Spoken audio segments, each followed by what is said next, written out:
கர்த்தருடைய பரிசுத்த நாமத்திற்கு மகிமை உண்டாகட்டும். நம்ம எல்லாரையும் தேவன் ஒன்று கூடி வரவைத்து இன்றைக்கு அவரை ஆராதிக்கவும் அவருடைய பிரசன்னத்தில் நாம் களிகூறவும் கர்த்தர் நமக்கு உதவி செய்தார். அந்த மாலை வேளையிலும் தம்முடைய வார்த்தை கொண்டும் கர்த்தர் நம்மோடு கூட பேசட்டும். நம்முடைய செவிகளை இருதயங்களை நாம் திறந்த எதிர்பார்ப்போடு காத்திருப்போம். 1 கொரிந்தியரின் புஸ்தகம் 16வது அதிகாரம் 8வது வசனமும் 9வது வசனமும். 1 கொரிந்தியர் 16வது அதிகாரம் 8வது வசனமும் 9வது வசனமும். ஆகிலும் பெந்தேகோஸ்தே பண்டிகை வரைக்கும் எபேசு பட்டணத்தில் இருப்பேன். ஏனெனில் இங்கே பெரிதும் அனுகூலமுமான கதவு எனக்கு திறக்கப்பட்டிருக்கிறது. விரோதம் செய்கிறவர்களும் அநேகர் இருக்கிறார்கள்.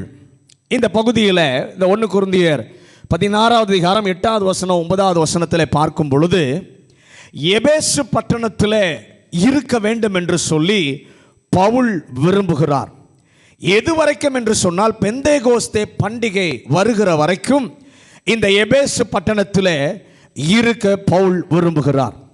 பெந்தேகோஸ்தே அனுபவத்தை, ஆவிக்குரிய அனுபவத்தை பண்டிகையாகவே கொண்டாடுகிற ஒரு நாள் தான் பெந்தேகோஸ்தே பண்டிகை. அல்லேலூயா. எபேசு பட்டணத்தில் அது வரைக்கும் நான் இருப்பேன். ஏனென்றால் இந்த எபேசு பட்டணத்தில் பெரிதும் அனுகூலமுமான கதவு எனக்கு திறக்கப்பட்டிருக்கிறது என்று சொல்லி அப்போஸ்தலனாகிய பவுல் சொல்லுகிறதை நாம் பார்க்கிறோம். ஆனால் அங்கே அந்த வசனத்திலே ஒரு காரியம் சொல்லப்பட்டிருக்கிறது.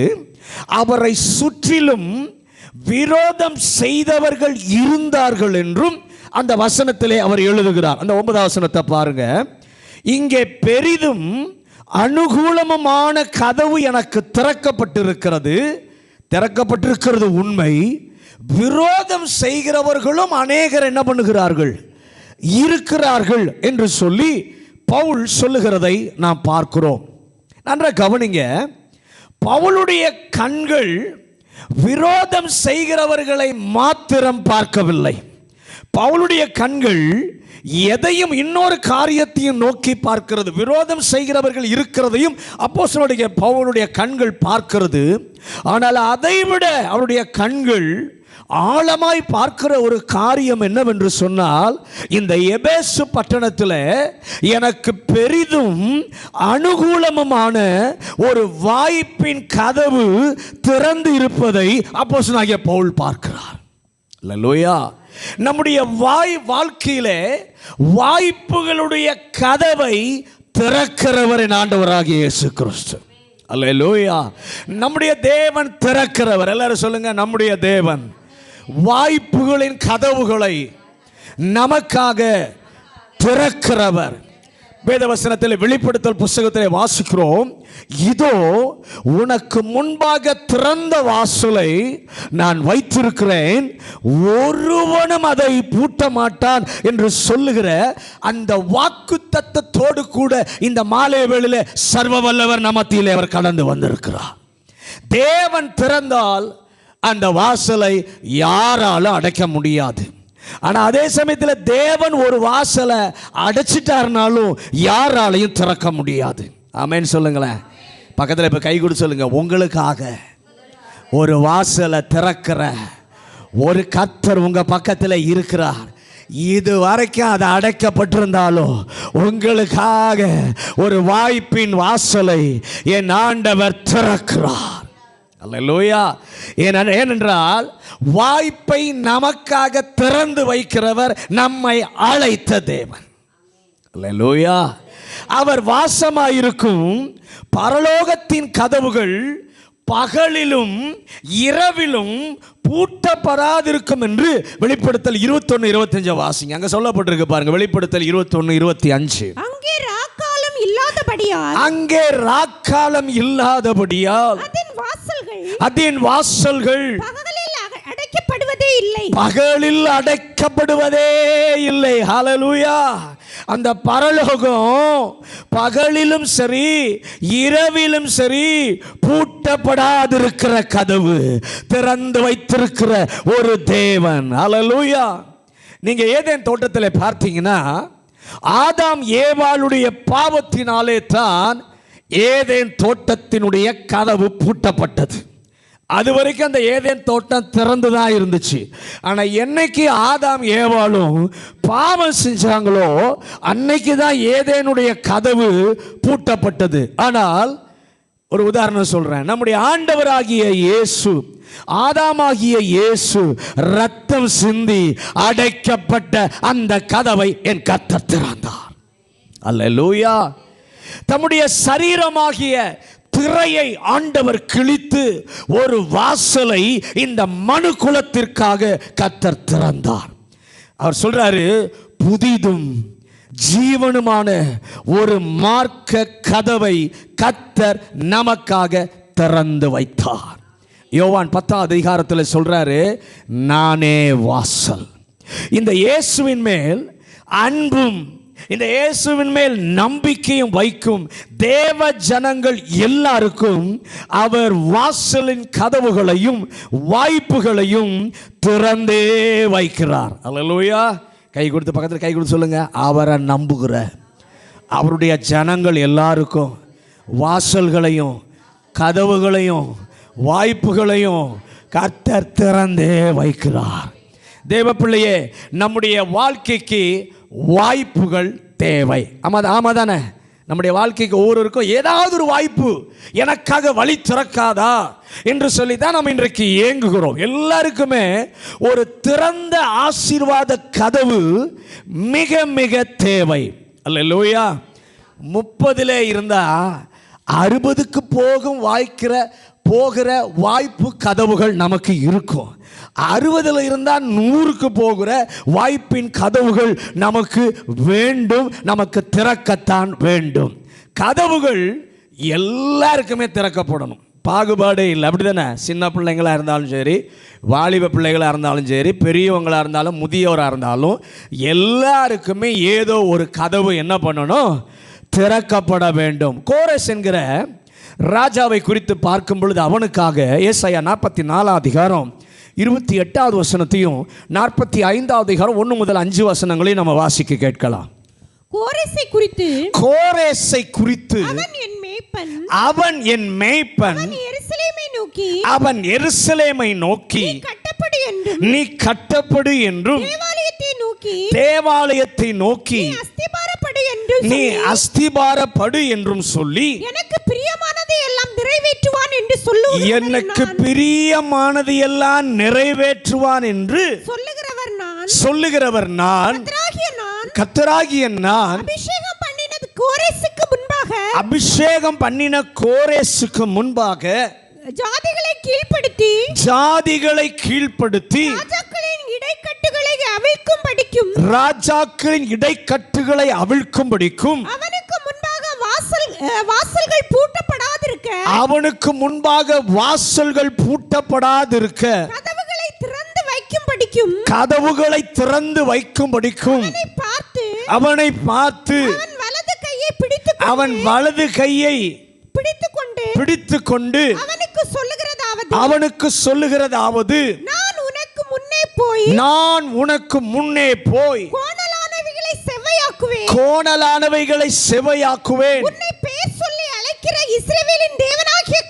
உன்னை பெயர் சொல்லி அழைக்கிற இஸ்ரவேலின் தேவனாகிய கர்த்தர் நானே என்று நீ அறியும்படிக்கு வெண்கல கதவுகளை உடைத்து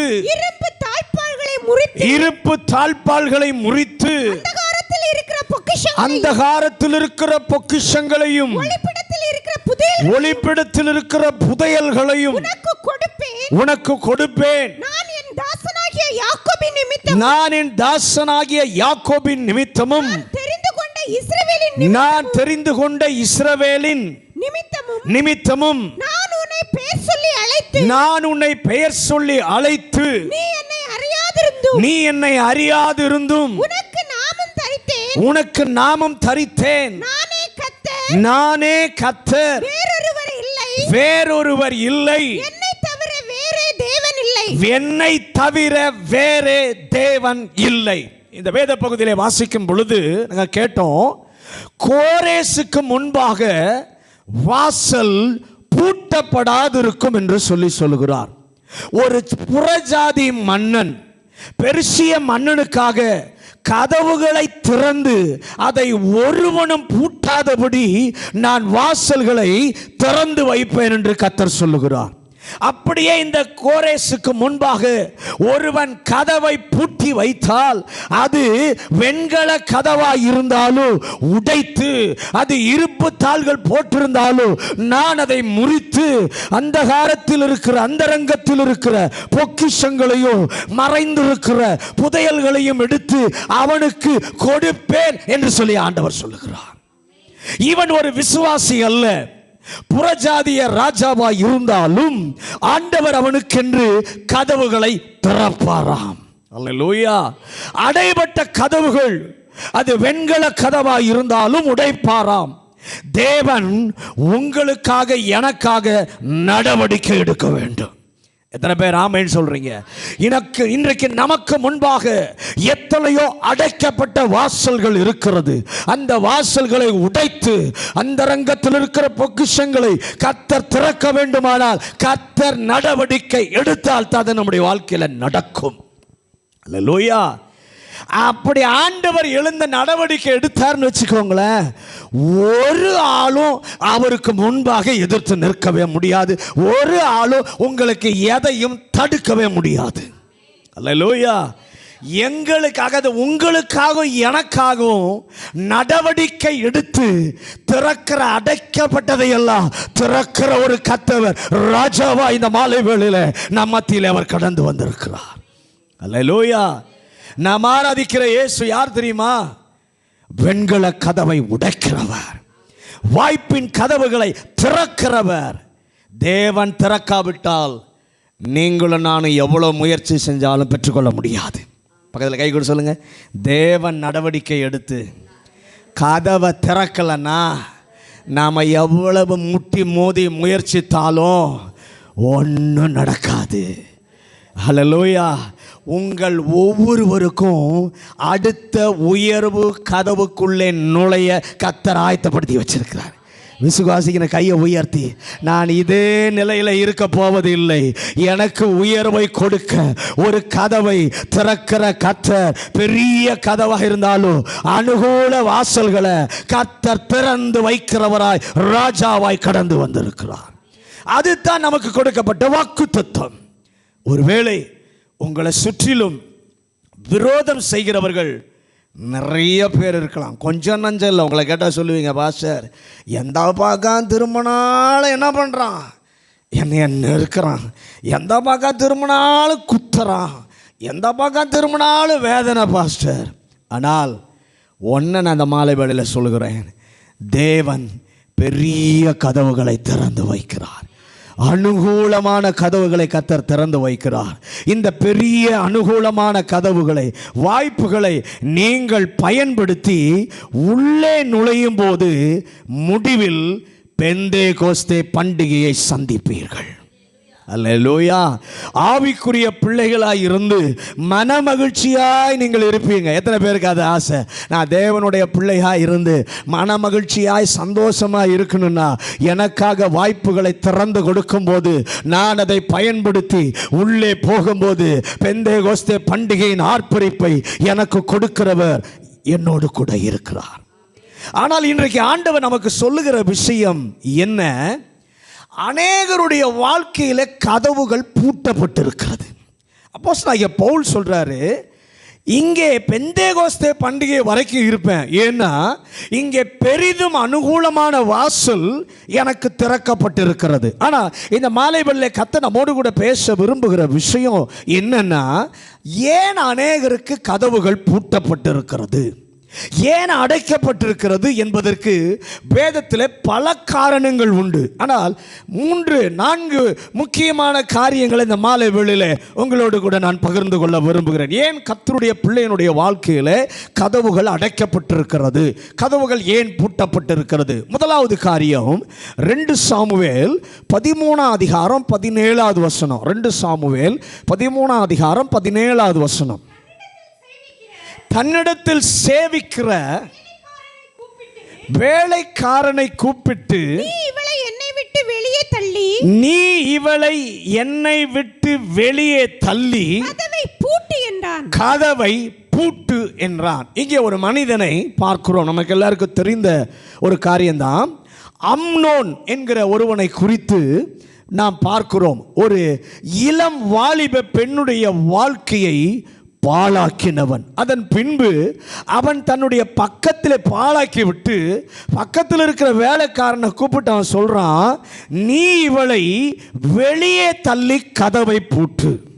இந்த வேத பகுதியை வாசிக்கும் பொழுது ரொம்ப அதிர்ச்சியாய் வேதனையாய் இருக்கிற ஒரு காரியமாய் இருக்கிறது. ஒரு மனிதனையும் இன்னைக்கு நாம நம்ப முடியாது. பக்கத்தில் பா சொல்லுங்க, ஒரு மனிதனையும் இன்றைக்கு நம்மால நம்ப முடியாது. இந்த வசனத்தினுடைய பின்னணியை வாசிக்கும் பொழுது நீங்கள் மனிதர்களை அப்படி வெறுப்பீர்கள். ஏனென்றால் ஆசை காட்டி ஒரு இளம் பெண்ணின் வாழ்வை நாசப்படுத்தி விட்டு அதன் பின்பு அவளை அவன் விரும்பின விருப்பத்தை பார்க்கிலும் அவளை வெறுத்த வெறுப்பு அதிகமாயிற்று என்று சொல்லி அந்த பகுதியில் நாம் என்ன பண்ணுகிறோம், பார்க்கிறோம். அதனால தான் தேவன் சொல்றாரு, ரொம்பவும் விரும்பாதே, கடைசியில் ரொம்பவும் வெறுக்காதே. பக்கத்தில் பார்த்து சொல்லுங்க, ரொம்பவும் விரும்பாத, கடைசியில் ரொம்பவும் வெறுக்காதே. அப்படி அந்த வாலிப பெண்ணின் வாழ்வை அந்த பெண்ணினுடைய வாழ்வினுடைய கதவை அடைத்து விட்டு தன் வேலைக்காரனிடத்தில் சொல்றான் பாருங்க, இவளை வெளியே தள்ளி கதவை பூட்டு. இதை வாசிக்கும் போது நரகத்தினுடைய காரியத்தை குறிக்கிறது. ஏன்னா நரகத்தினுடைய கூக்குரல் இவன்கிட்ட கேட்குது. அதனால தான் தீர்மானம் பண்ணுறான், எப்படியாவது இவளை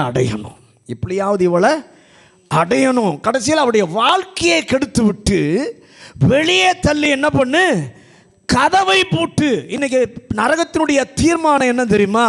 ஒரு கர்த்தருடைய பிள்ளையை பாவத்திலே தள்ளிவிட்டு பாவத்திலே சிக்க விட்டு அந்த பரலோக கதவை பிள்ளைகளுக்கு அடைக்க வேண்டும் என்பது சத்துருடைய தீர்மானம்.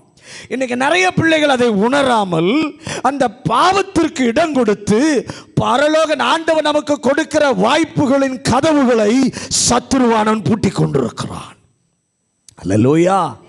அதுபோல தான் உங்களுடைய வாழ்க்கையில கதவு பூட்டப்பட்டிருப்பதற்கு முதல் முக்கிய காரணம், ஒருவேளை உங்களுக்குள்ள காரியங்களை கொண்டு வரான் பார்த்தீங்களா சத்துரு, அது நரகத்தினுடைய தீர்மானம். அந்த காரியத்துக்கு ஒரு நாளும் கர்த்தருடைய பிள்ளை இடம் கொடுக்க கூடாது. அல்லேலூயா. நம்முடைய வாழ்க்கையில் இந்த காரியத்தை கொண்டு வந்து சத்துரு என்ன செய்வான்னா, நம்முடைய வாழ்க்கையிலே முன்னேற்றத்திற்கான இருக்கிற கதவுகளை எல்லாம் பூட்டி விட்டு வாய்ப்புகளை எல்லாம் இழந்து நமக்கு வர வேண்டிய வாய்ப்புகளை இன்னொருவர் எடுத்து செல்வதை பார்த்து இன்றைக்கு நாம் ஏங்கி தவித்துக் கொண்டிருக்கிறோம். உண்மையிலே ஆண்டவர் நமக்கு கொடுத்த வாய்ப்புகள், நமக்காக திறந்த கதவுகள், ஆனால் சத்துரு தந்திரமாய் நமக்குள்ளே அவனுடைய நரகத்தினுடைய தீர்மானத்தை கொடுத்து ஆண்டவர் நமக்காக திறந்த வாய்ப்புகளை, திறந்த காரியங்களை இன்றைக்கு பூட்டி விட்டு நமக்கு வர வேண்டியதை இன்னொருத்தர் அனுபவிக்கிறதை பார்த்து நீங்களும் நானும் அப்படியே ஏங்கி தவித்து இப்படி என்னுடைய வாழ்க்கையில நான் வெளியே தள்ளப்பட்டிருக்கிறோமே. இதற்கு காரணம் நரகம் எடுத்த முடிவு. நல்ல கவனி. ஆனால் நரகத்தோடு கூட யாரால் போரிடக்கூடும்? நரகத்தோடு மோத நமக்கு சக்தி உண்டா? நரகத்தோடு மோதுவதற்கு நமக்கு பரிசுத்தம் உண்டா? நரகத்தோடு உங்களால் எதிர்த்து நிற்க முடியுமா? நரகம் உங்களை வெளியே தள்ளி, ஆசீர்வாதத்திற்கு வெளியே தள்ளி கதவை பூட்டி போட்டால் நரகத்தை எதிர்க்க பலன் உண்டா? நரகத்தை எதிர்க்க அபிஷேகம் உண்டா? நரகத்தை எதிர்த்து நின்று நரகத்தை வெற்றி சிறந்த இரட்சகர் மத்தியிலே இருக்கிறார். எத்தனை பேர் அதை விசுவாசிக்கிறீங்க? ஆண்டவருடைய பிள்ளைகளா இருந்தா பரிசுத்தத்தை காத்து கொண்டா பாதாளத்தின் வாசல்கள் நம்மை மேற்கொள்வதில்லை. எத்தனை பேர் அதை விசுவாசிக்கிறீங்க? அந்த பாதாளத்தின் வாசல்கள் என்னை மேற்கொள்வதில்லை என்று சொல்லக்கூடிய சபையை ஆண்டவர் ரத்தம் சிந்தி கிரயம் கொடுத்து அவர் வாங்கிவிட்டார். ஆமென் சொல்லுங்களேன். ஒரு ஆவிக்குரிய சபையில் நீங்கள் இருப்பது எத்தனை பெரிய பாதுகாப்பு! ஏன் இன்றைக்கு சபைக்குள்ளே கர்த்தர் நம்மை கொண்டு வருகிறார் என்று சொன்னால், சத்துருவினுடைய தீய எண்ணங்களிலிருந்து நம்மை தப்புவித்து காப்பாற்றி நமக்காக ஆண்டவர் கொடுக்கிற திறந்த கதவுகளை, திறந்த வாய்ப்புகளை நாம் பெற்றுக்கொள்வதற்காகத்தான் கர்த்தர் உள்ளே கொண்டு வருகிறார். ஆனால் வாய்ப்புகளை இறக்க இங்கே வந்தாலும் சத்துரு உள்ளத்தில் பேசுவான். வாய்ப்புகளின் கதவுகளை அடைப்பதற்கு எதிரான செயல்களை அவன் செய்வான்.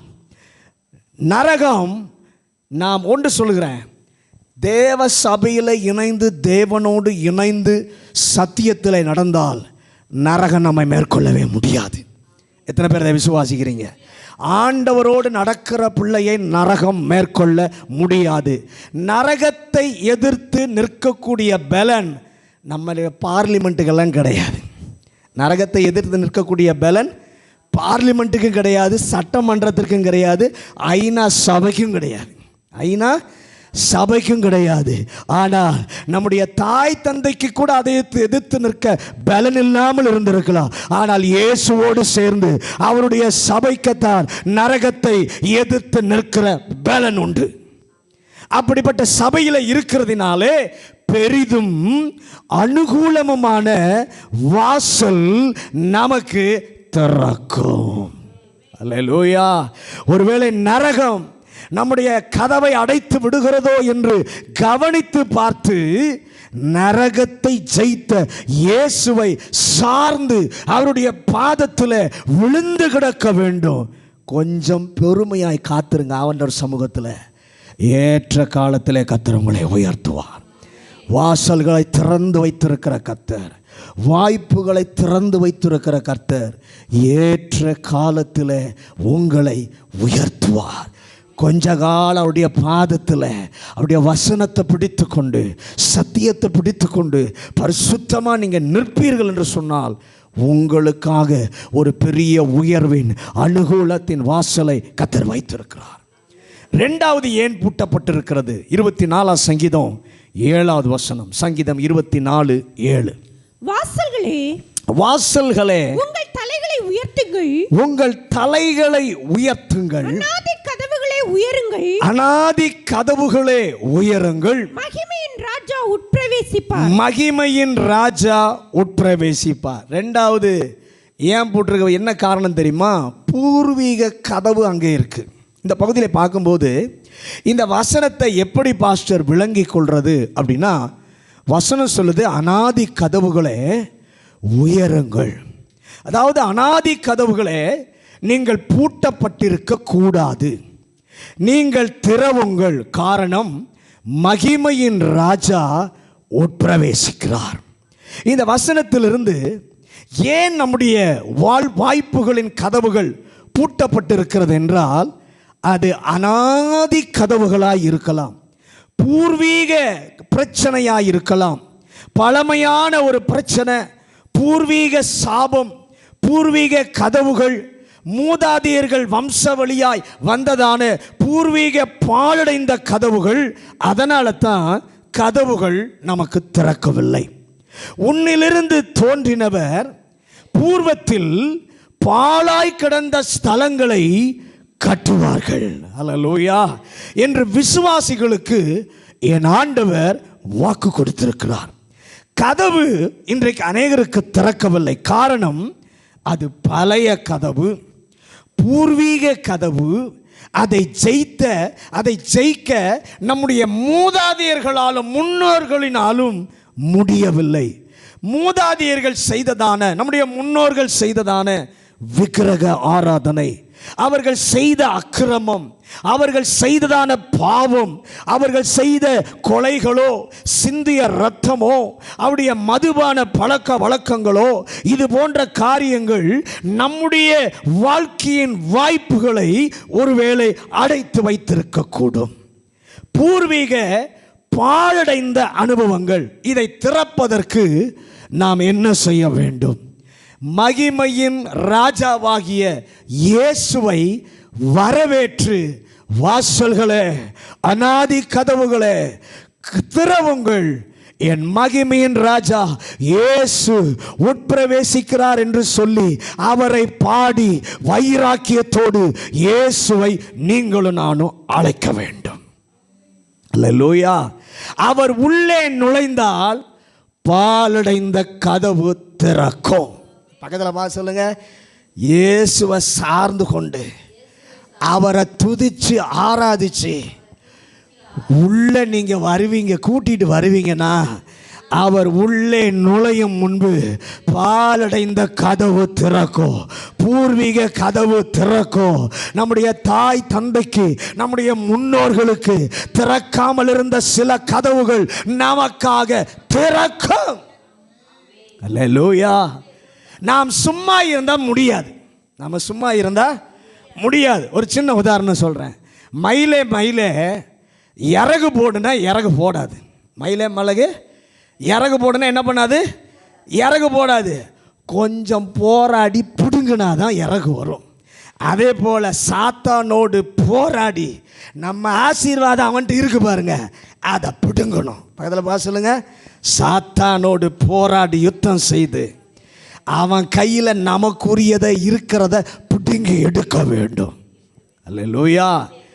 போராடின போது பாலடைந்த பூர்வீக கதவு உடையும் திறக்கும். அல்லேலூயா. இன்றைக்கு அநேக குடும்பங்களில் பார்த்தீங்கன்னா தற்கொலையின் ஆவிகள் கிரியை செய்கிறது. தற்கொலையின் ஆவிகள் கிரியை செய்கிறது. இந்த ஆவி இதை நாம் ஜெயிக்கணும்.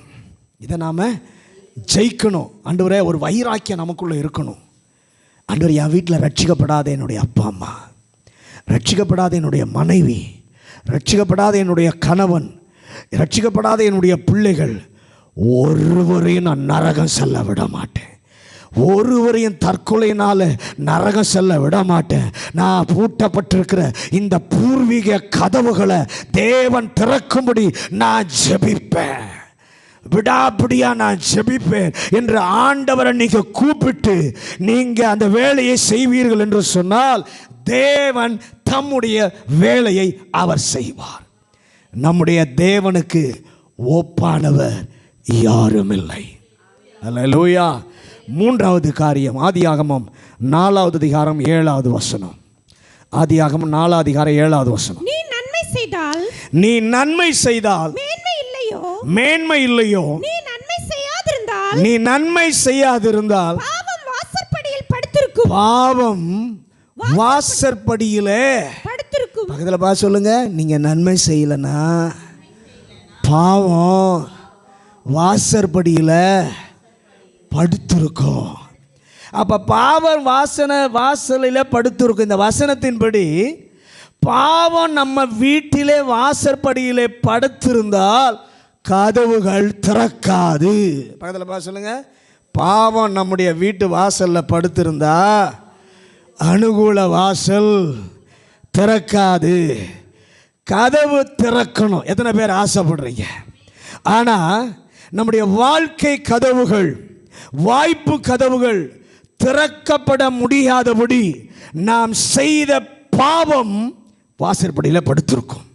ஒருவேளை விசுவாசியாக இருக்கலாம், சபைக்கு வரவங்களா கூட இருக்கலாம், ஆனால் ரகசிய பாவம் இன்னைக்கு நிறைய பேருக்குள்ள இருக்கு. யாருக்கும் தெரியும், ஆனால் ஆண்டவருக்கு தெரியும். நீங்கள் செய்கிற பாவம் வாசற்படியில் தான் படுத்திருக்கும். எங்கே படுத்திருக்கோம்? வாசற்படியில் தான் படுத்திருக்கும். அப்போ பாவத்தை குறித்து நன்றாய் கவனிக்க வேண்டும். நம்முடைய வாழ்க்கையில் பாவத்தை குறித்து நன்றாய் கவனிக்க வேண்டும். அநேக கதவுகள் நம்முடைய வாழ்க்கையில் திறக்கப்படாதிருப்பதற்கு காரணம் செய்த சொந்த பாவம். இதுக்கு முன்னாடி முன்னோர்கள் செய்ததுன்னு பார்த்தோம். ஆனால் இப்போ நாம செய்த பாவம் தான் வாசல்கள் திறக்கப்படாமல் இருப்பதற்கு காரணம். நல்லா கவனிங்க. இந்த பாவத்தை குறித்து மாத்திரம் நீங்களும் நானும் அசதியாக இருக்கவே கூடாது. இது சின்ன பாவம் பெரிய பாவம் இல்லை, எந்த பாவம்னாலும் பாவம்தான். நம்முடைய தேவன் பாவத்தை பார்த்துட்டு அப்படியே கண்சாடையாய் போய்விடுகிற ஒரு தெய்வம் அல்ல, அவர் பரிசுத்தத்தை நேசிக்கிற தேவன். அல்லேலூயா.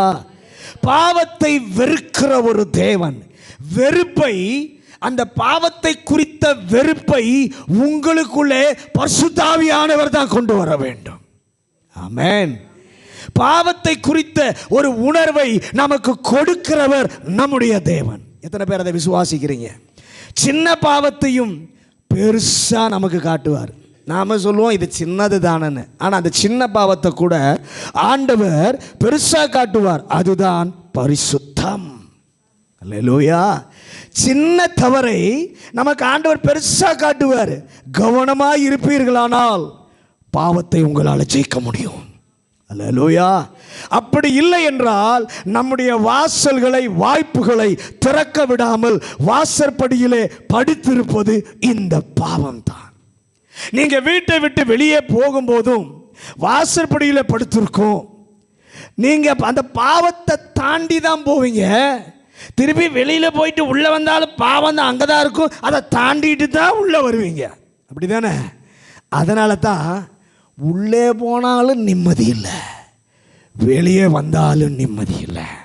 அல்லேலூயா, அல்லேலூயா. வீட்டிற்குள்ளே ஏன் தெரியுமா இன்னைக்கு பிரச்சனை?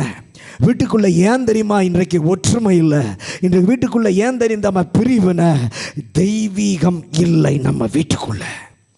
முரண்பாடான முரட்டாட்டம், எதிர்த்து நிற்குதல், சந்தேகம், பழி வாங்குதல், எரிச்சல், இது எல்லாம் இன்னைக்கு கடன் நிறைய வீட்டுக்குள்ள வந்துருச்சு.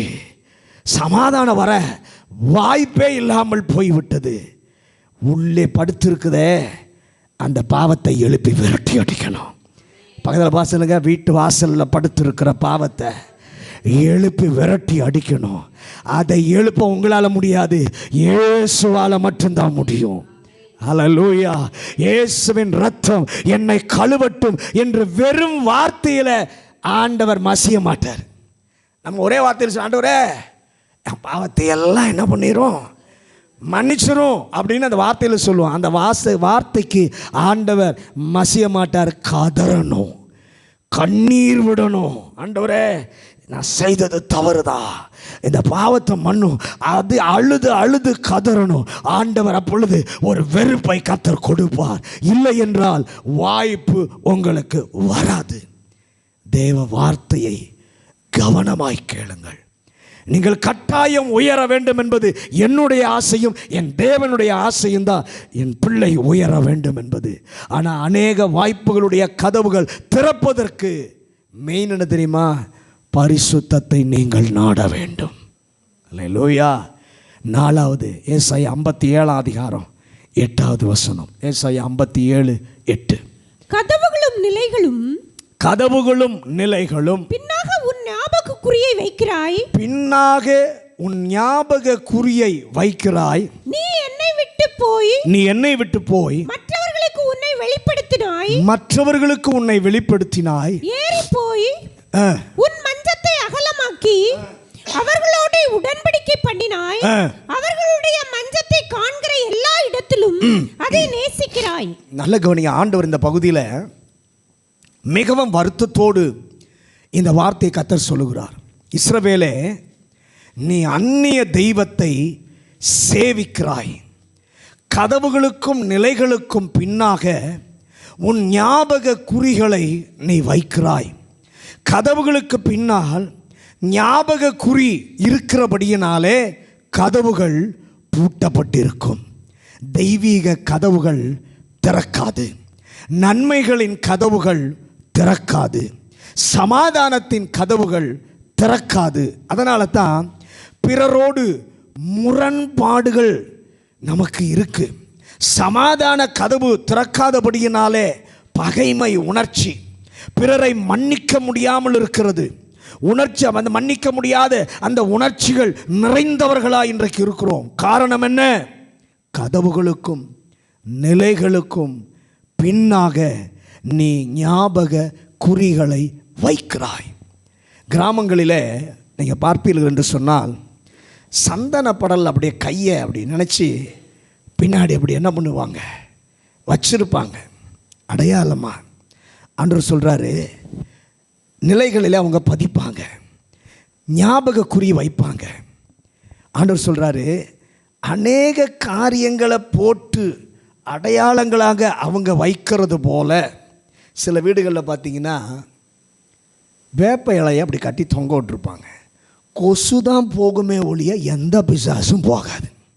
கொசு வேணா என்ன பண்ணும், போகும். ஆனால் எந்த பிசாசும் என்ன பண்ணாது, போகவே போகாது. அடையாளங்களை வைக்குதல் ஆண்டவருக்கு மிகவும் ரொம்ப வெறுப்பான ஒரு காரியம். இன்றைக்கி விசுவாசியாக மாறினாலும் பழைய அடையாளங்களை இன்னும் வீட்டில் வச்சுருக்கிறாங்க.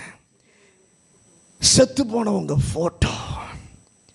நல்ல கவனிங்க, இது ஏன் சொல்கிறேன் அப்படின்னா, இப்படிப்பட்ட காரியம் சாத்தானுக்கு உரியது நம்ம வீட்டில் அடையாளத்தை வச்சிருக்கும் போது கதவுகள் திறக்காது, கதவுகள் திறக்காது.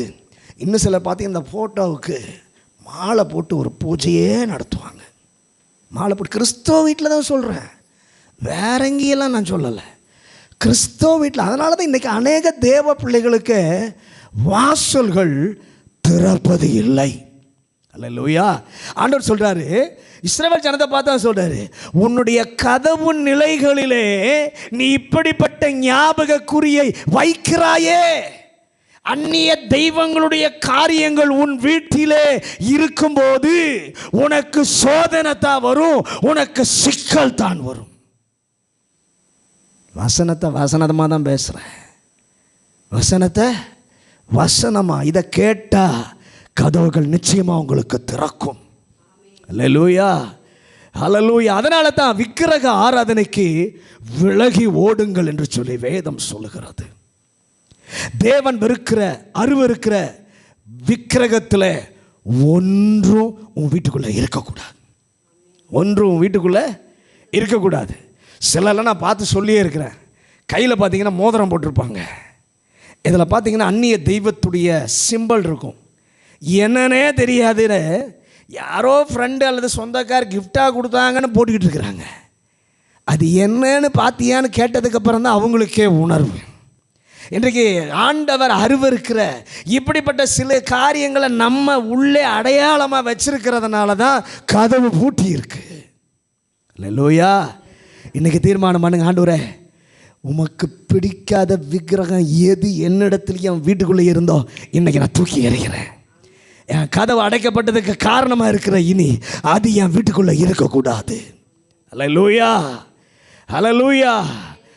சிலர் பார்த்தீங்கன்னா ஆண் உருவம் பெண் உருவம் இவைகளுக்கு முக்கியத்துவம் கொடுத்து ஞாபகக்குறியாக வைத்திருப்பாங்க. அதனால தான் வாய்ப்புகளின் கதவுகளை அடைக்கும் என்று அறிந்து கொள்ளுங்கள்.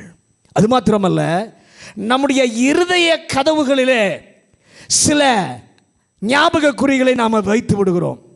சின்ன வயதில் நமக்கு செய்யப்பட்டதான வேதனையான காரியங்களை மறக்க முடியாமல் இதயத்தில் அதை ஞாபக குறியாக அப்படியே வச்சிருக்கிறோம். அல்லேலூயா. அப்படி பதித்து வச்சிருந்தீங்கனாலும் தெய்வீக கதவு திறக்காது.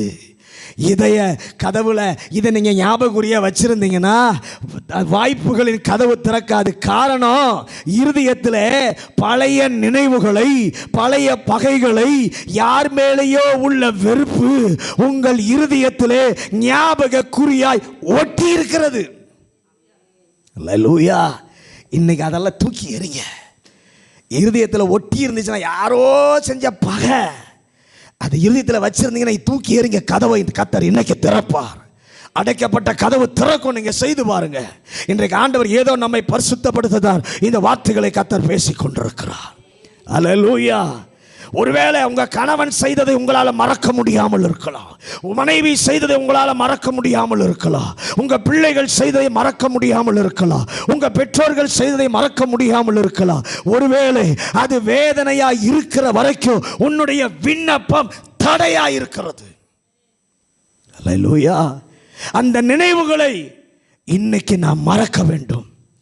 எல்லாரும் என்ன சொல்லுவோம், என்னால் மறக்க முடியல பாஸ்டர். நிறைய பேர் நம்ம சொல்லுவோம், மன்னிச்சிட்டேன் ஆனால் என்னால் மறக்க முடியலை, மன்னிச்சிட்டேன் என்னால் மறக்க முடியல. ஆண்டவர் சொல்கிறாரு, ஞாபகக்குறியா இருதயத்தில் அடையாளமாக அதை வைக்காத. அல்லேலூயா. ஆனால் ஒன்று சொல்கிறேன், மன்னிக்க முடியல நீங்கள் சொல்கிறீங்க, கர்த்தரிடத்தில் சரணடைஞ்சால் உங்களை மறக்க பண்ணுவார். என் தேவனாலே மறக்க பண்ண முடியும். எத்தனை பேர் அதை விசுவாசிக்கிறீங்க? ஹல்லேலூயா, ஹல்லேலூயா. வேதத்தில் பார்க்கும் பொழுது யோசேப்பை குறித்து பார்க்கும் பொழுது யோசேப்பை சொல்றான், எப்படிப்பட்டவன்? அவன் தன் பிள்ளைகளுக்கு பெயர் கொடுக்கும் போது அவன் சொல்லுகிறான், நான் எகிப்திலே பட்ட வருத்தத்தை தேவன் மறக்க பண்ணினார் என்று சொல்லி யோசேப்பு சொல்லுகிறான். அல்லேலூயா. நான் மறக்க முடியாது, உண்மை. ஆனால் தேவன் மறக்க பண்ணுகிறார். யாரோ உங்களுக்கு செய்த கொடுமை, யாரோ உங்களுக்கு கொடுத்த இதயபூர்வமான வழிகள் உன் இருதயத்தை புல்லால், அதாவது முள்ளால சூட்டின ஆட்கள், உன் பேரை கெடுத்த ஆட்கள் உன் இருதயத்திலே ஞாபக குறியாய் நீ வைத்திருக்கிற வரைக்கும் சில கதவுகள் உனக்காக திறக்காது. அல்லேலூயா. நீ தேவனுடைய பிள்ளை. எல்லாரை நடத்துவது போல தேவன் உன்னை நடத்த மாட்டார். பக்கத்தில் பார்த்து சொல்லுங்க, நீங்க தேவனுடைய பிள்ளை. எல்லார போல கர்த்தர் உங்களை நடத்த மாட்டார். யாவரையும் நடத்துவது போல கர்த்தர் உங்களை நடத்த மாட்டார். நீ தேவனுடைய பிள்ளை. அவர் வைத்திருக்கிற வழியில் தான் அவர் உன்னை நடத்தி ஆசீர்வதிக்க முடியும். நீ வேற வழியில் நடந்தால் அவர் உன்னை ஆசீர்வதிக்க முடியாது. ஆண்டவர் மறுபடியும் சொல்றாரு, ஞாபக குறியாய் இருதயத்தில் சுமக்கிற வேதனைகளையும் பாரங்களையும் அவர் பாதத்தில் இப்ப வைத்து விடுங்கள். இன்றோடு அதை எடுத்து விடும். நீ நடக்கிற பாதையில் கர்த்தர் உன்னோடு கூட நடக்க விரும்புகிறார். இந்த 4 காரியம், நிறைய காரியம் இன்னும் வேதத்தில் இருக்கு. இந்த 4 காரியத்தை நாம் சரி பண்ணிட்டோம்னா நம்முடைய வாழ்க்கையில் பூட்டப்பட்டிருக்கிற வாசல்கள், பூட்டப்பட்டிருக்கிற வாய்ப்புகளின் கதவுகளை என் ஆண்டவர் திறப்பார். எத்தனை பேர் ஒப்பு கொடுக்க போறீங்க? முழங்கால் படிட்டு, ஆண்டவரே இன்றைக்கு எனக்காக தான் பேசியிருக்கிறேன்னு சொல்லுவாங்க. கைகளை உயர்த்தி, ஆண்டவரே என்னுடைய வாழ்க்கையில், ஆண்டவரே என் வாழ்க்கையில் கதவுகள் ஏன் பூட்டப்பட்டிருக்கு? ஏன் நான் பிரயாசப்பட்டும் ஒன்றும் நடக்கலை? நான் முயற்சி எடுத்து ஏன் ஒன்றும் வாய்க்க மாட்டேங்குது என்று ஏங்குறையே, இன்றைக்கு கர்த்தர் உனக்காக தான் பேசியிருக்கார். இந்த 4 காரியத்தை நீ சரி பண்ணு. பாவத்துக்கு இடம் கொடுக்காத, நரகத்தின் சத்தத்துக்கு செவி கொடுக்காத.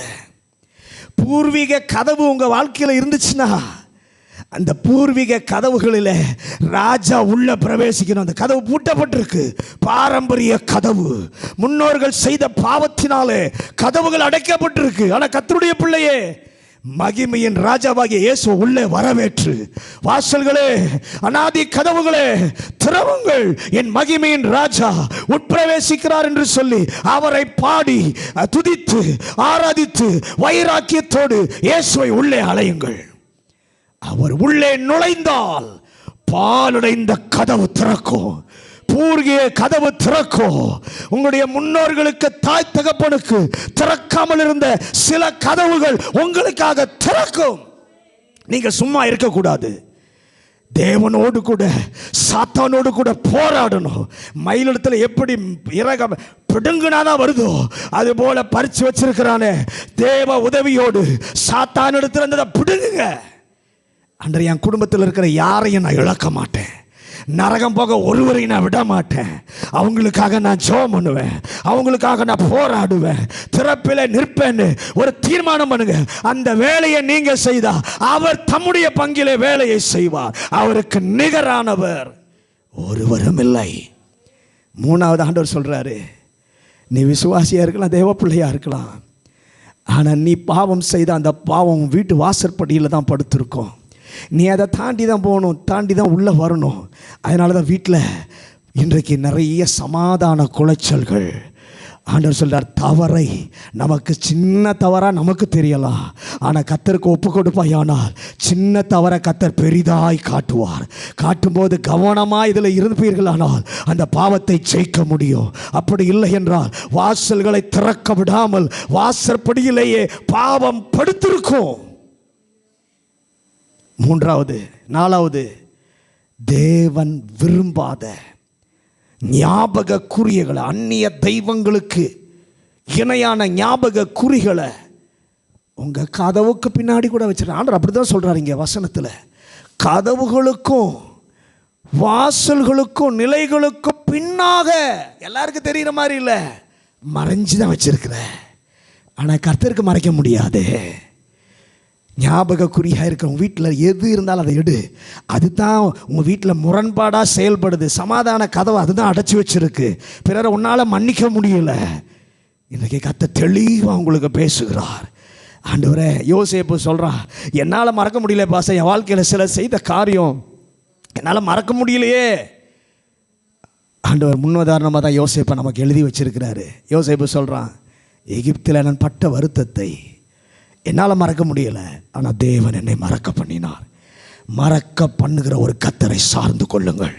யாரோ உங்களுக்கு செய்த கொடுமையாக இருக்கலாம், யாரோ உங்களுக்கு கொடுத்த இதயபூர்வமான வழிகளாக இருக்கலாம், உங்கள் இருதயத்தை முள்ளால் சுட்டின குட்டின ஒரு ஆட்கள், உன் பேரை கடுத்த ஆட்கள், அந்த ஆட்களை குறித்த ஞாபகக்குரிய உங்கள் இருதயத்தில் வைத்திருக்கிற வரைக்கும் கதவு திறக்காது. கர்த்தருடைய பிள்ளைய, உன்னை ஆண்டவர் எல்லாரும் போல நடத்த மாட்டார். யார் எல்லாரையும் போல உன்னை கர்த்தர் நடத்த விட மாட்டார். நீ தேவனுடைய பிள்ளை. அவர் வைத்திருக்கிற அந்த வழியில் தான் உன்னை நடத்துவார். அங்கே நீ நடக்கும்போது தான் கர்த்தரால் உன்னை ஆசீர்வதிக்க முடியும். நீ வேற வழியில் நடந்தால் உன்னை ஆசீர்வதிக்க முடியாது. இன்றைக்கி கர்த்தர் சொல்லுகிற ஒரு காரியம், ஞாபகக்குறியாய் உன் இருதயத்தில் நீ இதுவரைக்கும் சுமந்து கொண்டிருக்கிற வேதனையை, இதுவரை சுமந்து கொண்டிருக்கிற பாரங்களை அவர் சமூகத்தில் இன்னைக்கு இறக்கி வச்சிரு. இன்றோடு அதை எடுத்து விடுன்னு ஆண்டவர்கிட்ட கேளு. நீ நடக்கிற பாதையில் அவரோடு நீ நடக்க கர்த்தர் உனக்கு உதவி செய்வார். பரலோக தகப்பனே, இந்த நல்ல மாலை வேளைக்காக நன்றி சொல்கிறோம். எங்களோடு கூட பேசி நம்முடைய நல்ல வார்த்தைகளுக்காக நன்றி. அப்போஸ்தலனாகிய பவுல், ஆண்டவரே, அனுகூலமான வாசல்கள் திறந்திருக்கிறதை பார்த்து பெந்தேகோஸ்தே பண்டிகை வரைக்கும் இங்கே இருக்கணும்னு அவர் விரும்பினார். அங்கே எதிர்ப்புகள் இருந்தது. அதை விட அவர் பார்த்தது அனுகூலமான பெரிய வாசல் கதவு திறந்திருப்பதை பார்த்தார். இன்றைக்கு அநேக கர்த்தருடைய பிள்ளைகளுடைய வாழ்க்கையில் நீர் பெரிய அனுகூலமான கதவை திறந்து வைத்திருந்தாலும் கதவு பூட்டப்பட்ட நிலைமையில் இருக்கிறது. ஏன் பூட்டப்பட்டிருக்கிறது என்பதற்கான காரணங்களையும் இன்றைக்கு கர்த்தர் விளக்கி காட்டி கொடுத்ததற்காக ஸ்தோத்திரம். இந்த 4 காரியங்களிலும் எங்கள் பிள்ளைகள் சரிபடுத்தி கொள்ளும் பொழுது வாய்ப்புகளின் கதவுகள் திறக்கும். தேவன் அடைக்கப்பட்ட வாசல்களை திறப்பார். கர்த்தர் எங்கள் பிள்ளைகளுக்கு பெரிதும் அனுகூலமான வாசலை ஆண்டவர் திறக்கிறதற்காக ஸ்தோத்திரம். எதை அகற்றணுமோ, எதை பிடுங்கி எறியணுமோ, எதை விடணுமோ, இன்றைக்கு அதை விட கர்த்தர் கிருபை தருவாராக. அந்த ஒவ்வொரு பிள்ளைகளையும் வசனத்தால் நடத்தும். இயேசுவின் அதிகாரம் உள்ள நாமத்தில் ஜெபிக்கிறோம் நல்ல பிதாவே.